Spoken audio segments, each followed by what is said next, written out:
guys, do you know where did the night elements come from? Well, we can tell you that. Action. Most of the light elements were formed approximately around 30 to 20 seconds after the Big Bang, which is just after the inflation period. So what are light elements, you ask? Well, light elements are made out of a nucleus and an electron, and I'm going to talk about how the nucleus came about from the Big Bang.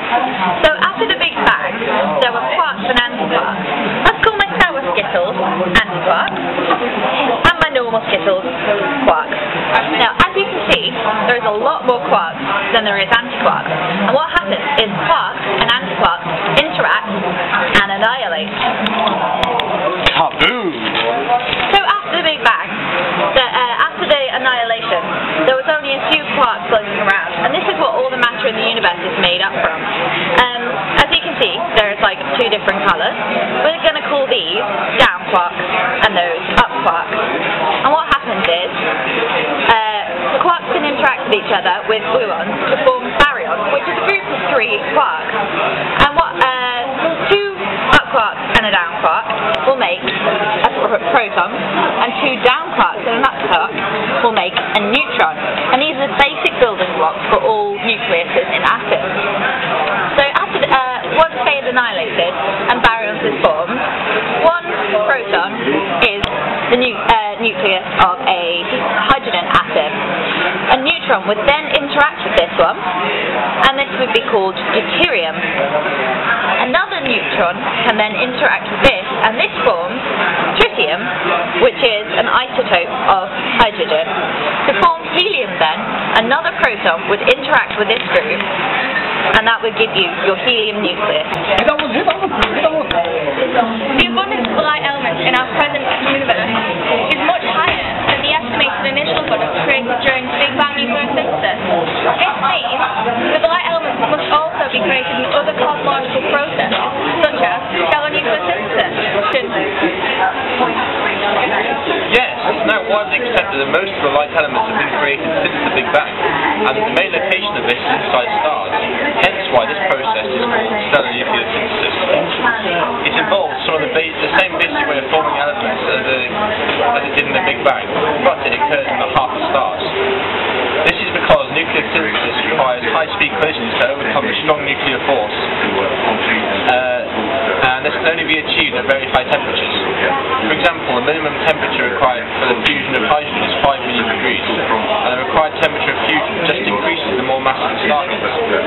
Our Sun is currently converting hydrogen to helium by the proton-proton reaction.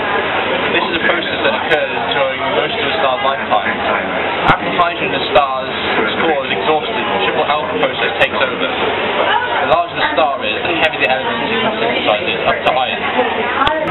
Okay, does anyone have a pen and some paper that I could borrow? Oh, here's a pen you can borrow, you can just use that to write. Oh, yes.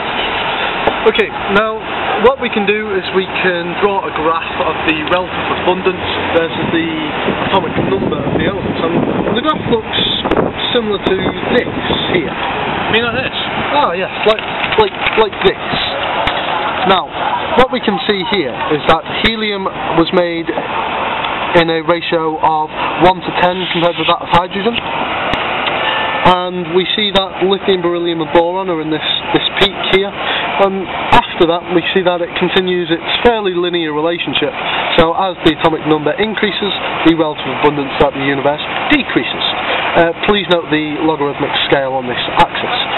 Now, the reason that these three here are made in a lower, that are observed in a low abundance throughout the universe, can be partially attributed to the fact that lithium and beryllium may have only been made in small quantities after the Big Bang, and boron might not have even been made at all. Now, another reason is that lithium 6 and 7 and beryllium 7 and 8 are destroyed in quite low mass stars at a temperature of about 5 million Kelvin in a process called lithium burning, and that's where, as I've previously said, lithium 6 and 7 and beryllium 7 and 8 are converted into helium. So that would make more helium. Now this is quite useful because that can be used to date stars up to an age of about 500 million years old, until all of the lithium beryllium has almost completely gone from the start. Cheers, guys.